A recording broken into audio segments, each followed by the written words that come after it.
Welcome back. We have officially made it to the third section of our series. We have talked about what trauma is, we have learned to identify it, and we have looked at very common adaptations to that trauma. In this video, I want to speak specifically to the result of those adaptations to the trauma, which is the disconnect. And this is the hallmark of trauma. When we look at trauma, when I identify trauma, what I look for is a disconnect. So in this video, I want to talk about 4 ways that we become disconnected. We become disconnected from ourselves, we become disconnected from each other, we become disconnected from the world around us, and we have become disconnected from what we do, meaning that what we do does not represent who we are. Like I talked about in the last section, see, when trauma's happening and it's the bad thing that's happening and we don't have the capacity to navigate it, what do? Well, we have this wonderful defense mechanism. It kicks in whenever we can't navigate life. And what happens is we go away. We go away mentally, especially if we don't have the ability to navigate life by saying, stop, or to leave. When we don't have the capacity to navigate in that sense, we have this defense mechanism and we check out. We go away mentally. This is the beginning of the disconnect, where we start to leave the present moment. We're no longer here. We're now on autopilot, just drifting through. And I'm not trying to make this defense mechanism sound like a negative thing. It's incredible. As somebody who has gone through terrible life experiences, so much that I couldn't navigate it, this defense mechanism, I gotta say, has probably saved my life in lots of areas. And as I build the capacity to be present with life and to process, express, and soothe all of those pains, the memories come up. I start to remember, oh, this thing happened. Oh, this happened. I navigated it in this way. And most of the times, I wasn't here. So this defense mechanism is incredibly valuable, going away mentally. We leave the present moment. Now, one of the things that we have to disconnect from in the present moment is our feelings. See, when we have very big emotions, anger, sadness, pain, fear, and we don't know what to do with these, and we can't regulate them or process them or soothe them, especially when we're children, because as children, we don't have the capacity to regulate our emotions. In fact, this is one of the things that we're absolutely dependent on our parents or caregivers for.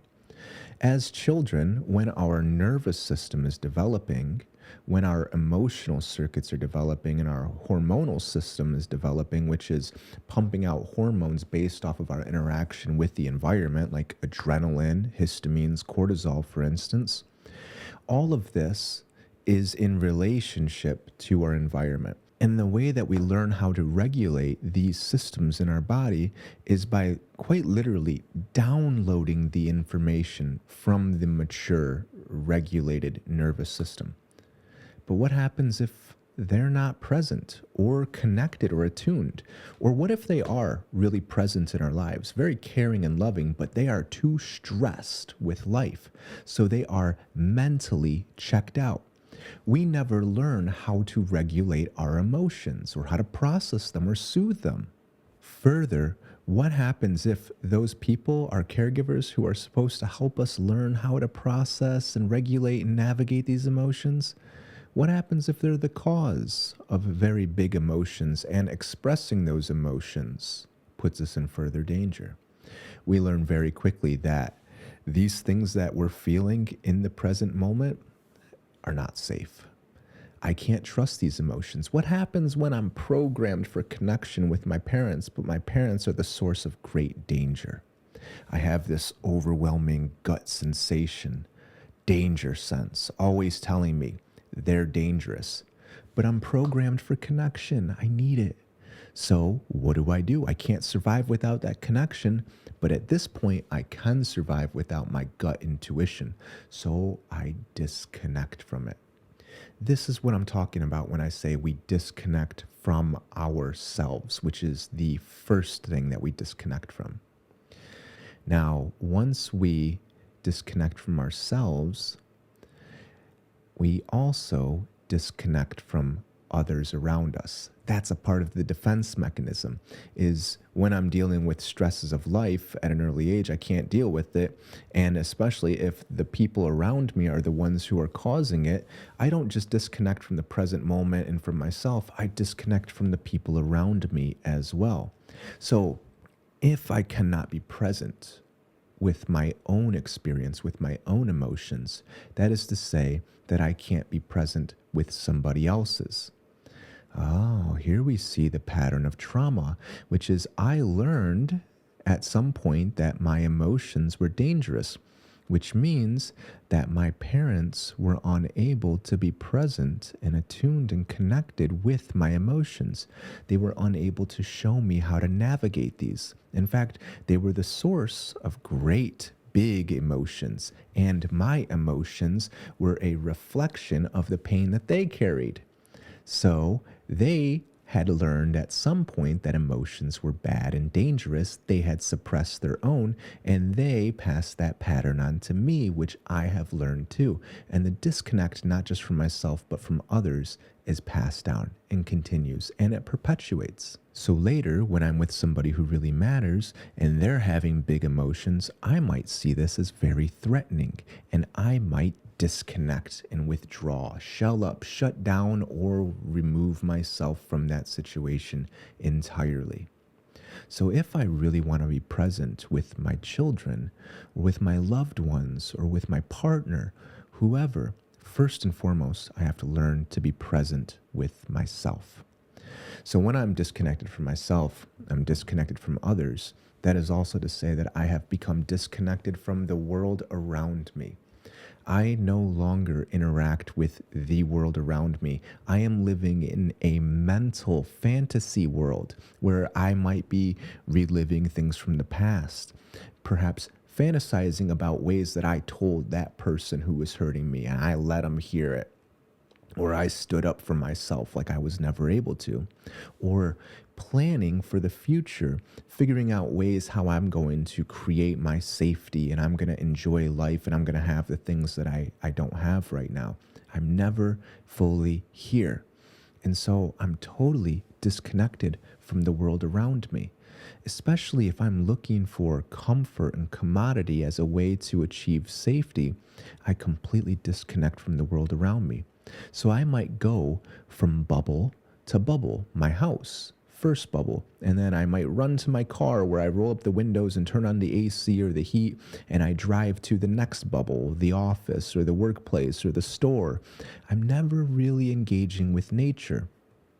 And as somebody who spends a lot of time in nature, I can say that I rarely see people who genuinely, truly know how to engage with nature. It's kind of like in the movie Avatar, where Jake lands on this foreign planet and he is trying to navigate nature and he's struggling greatly and becoming a force of destruction. So Neytiri kind of lets him have it. That's kind of what I see all around me is the people, when they come into nature, they want to bring those bubbles with them and they destroy everything around them. Maybe you see this too.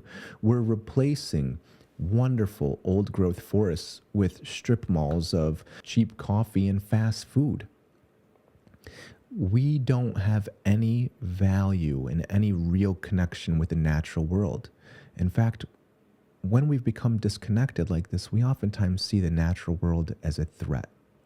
When I'm swimming in the river, people often come by and say, "Wow, you're so brave." And I say, "Why?" And they go, "Oh, there's things out there that are going to get you." I'm like, "What? Gators?" And the real threat, it's not the gators. I see them. It's not the giant alligator snapping turtles. No, they don't bother me. The real threat is the people. That's the danger. And that's because they're so disconnected, so far removed from the present moment that we can't even see what we're doing, what impact we're having on the world around us, the people around us, and on ourselves. The fourth disconnect that I want to talk about is that we become disconnected from what we do, meaning that what we do does not represent who we truly are. So we might spend our entire lives working on an assembly line or working in a little cubicle, doing these tasks, trying to be important, trying to make money, trying to be valued, just trying to pay our rent and buy the little thing that'll make us feel better so we can get the next package.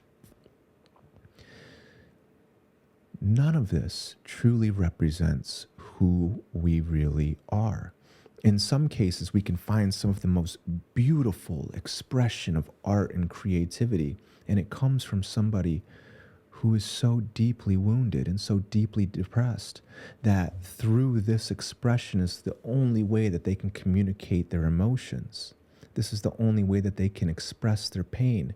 This is another form of this disconnect. In these situations, we've often become so constricted down to the painful thing that has happened to us. But we are so much more than the painful thing that has happened to us. We are so much more than working at a fast food joint or working in a cubicle or on a factory's assembly line or doing the little tasks just so we can convince our managers that we're busy. I've been there and I know so many people who are there. This is not who we truly are. This is a sign of disconnect.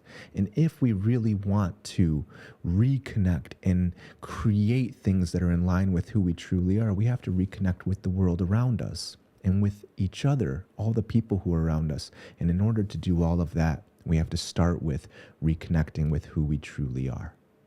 So in the next video, I want to talk a little bit about how these patterns of trauma and these adaptations have flowed through the generations and how they have landed in this moment inside of each and every one of us and how it is our responsibility to work with them. And I also want to talk about blame. And so I hope you found this useful. If there's anything you'd like me to address specifically, feel free to drop it in the comments.